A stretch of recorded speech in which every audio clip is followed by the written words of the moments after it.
Hello, everyone, and welcome back to my YouTube channel where I am sharing real estate tips and coaching for you because I want you to succeed in real estate. So, again, if you need to contact me, I'm always available to help. This is my contact information. You can just go ahead and scan that QR code.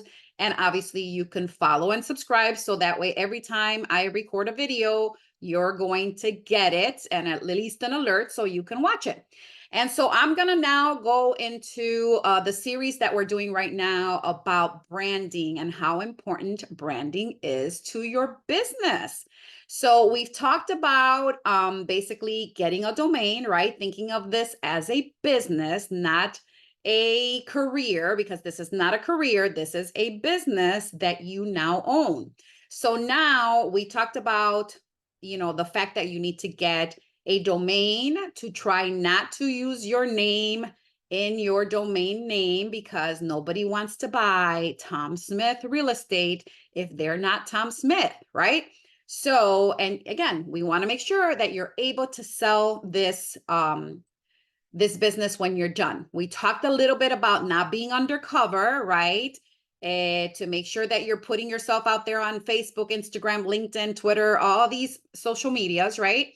Including YouTube, and of course, to brand it with your brand. Because, guys, I can't even stress this enough, right? Again, I've mentioned in previous videos that it just baffles me how I go on agent profiles and I come across them all the time on Facebook, on Instagram, and there's nothing in their profile that states that they're a real estate agent, which I cannot understand.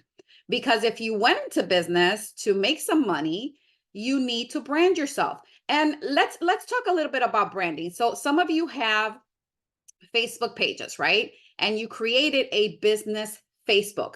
Let me tell you what a business Facebook does, right? Because a lot of people are under the impression that they should be posting a lot of stuff on their Facebook business, and they should. But really, the Facebook business page was created by Facebook to help you create ads for your business. Your personal Facebook page helps you engage with people, real people, right? So those business pages are more for when people are looking for you. Let's say they Google you, that business page shows up and it's all about real estate and stuff like that, right? So that's your business page. But you're going to get more engagement by actually using your private Facebook, your personal Facebook, because let's get it together. That's where all your friends are, your family, the people that you know that you engage with most of the time. So those are the people that you want to target, right? So you can throw in some real estate stuff on your Facebook page, guys. Okay. And put some personal stuff in your business page. Because even though you have a business page that's really more for ads and stuff like that, if someone goes on your business page, they want to see who you are, right? So putting something about who you are, your family, a picture of you on vacation, whatever it is, you want to be able to put something on both your business page, but also your personal page. So your personal page, you're going to get more engagement.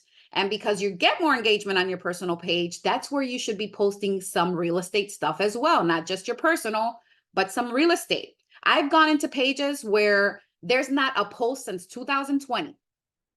Okay, so all those people that you have on your Facebook that follow you have not seen you since 2020. So make sure you go in there and you start doing that. Okay, so that's one of the things. The other thing I want to mention is now that you have your domain. So we talked about getting a domain name, getting a business name, and how to brand that business names to start getting found, right? Because that's the whole point. You want to be found when people research. So let's say, for instance, I am going to refer a customer, right? I have a customer that maybe lives in New York and I'm looking for a New York agent. Right. So I might not know anyone in New York. Right. So I might actually go in, or maybe somebody refers me someone in New York. Another agent refers another agent in New York. Well, my first thing is I'm going to go search them up. Right. Because I don't want to send my customer or my client, someone that I know, to someone that might not be able to take good care of them. So I'm going to search their profile. I'm going to check them on Facebook. I'm going to check them out on Google. I'm going to check them out on LinkedIn to see if they have any reviews, if what they're like, what their personality is like before I send my client, which you should do too, right? Not just refer it to anyone unless you know them personally. But if you don't know that person, you want to look them up. And do you not think that other agents are doing the same thing that I do? That if they're going to refer a client to you, they're going to look you up to see who you are, what you're about, what your personality is. You know, if you're actually doing real estate, if you have any reviews from past clients.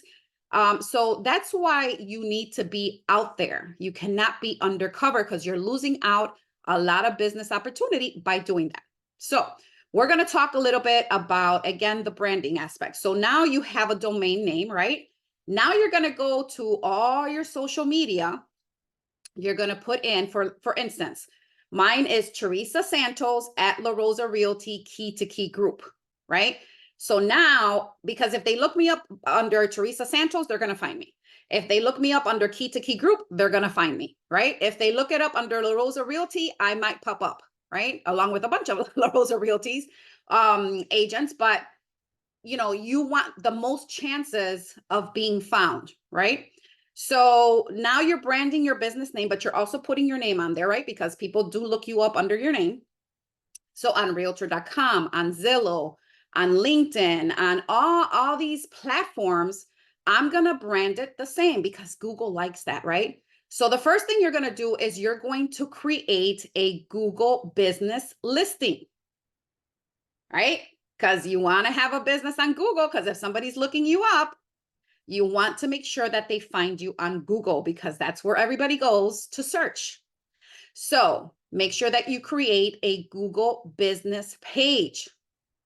So you guys all know I offer coaching. And so if you need any help with any of this, again, my contact information is here. And I'll be more than happy to help you with a lot of these things, right? But I want to make sure that you guys start getting ready to brand yourself publicly because you are a public figure now. Believe it or not, you know, you're going to be famous someday, even if it's just to your clients. But you want to be sure that people find you. So that's my tip for this week. Next week, we'll talk a little bit deeper on how to start doing your LinkedIn, your Twitter, you know, all these things where you need to start branding yourself and how you're going to get reviews in all these platforms. Okay. So I will talk to you on my next video. And again, make sure that you subscribe, that you like, and that you comment. You can go ahead and comment. If you have any questions, you can go ahead and ask them here. I always check the messages on my YouTube channel. So if you have any questions, go ahead and put them in the comments and I will make sure that I reply to you. Okay. See you on my next video.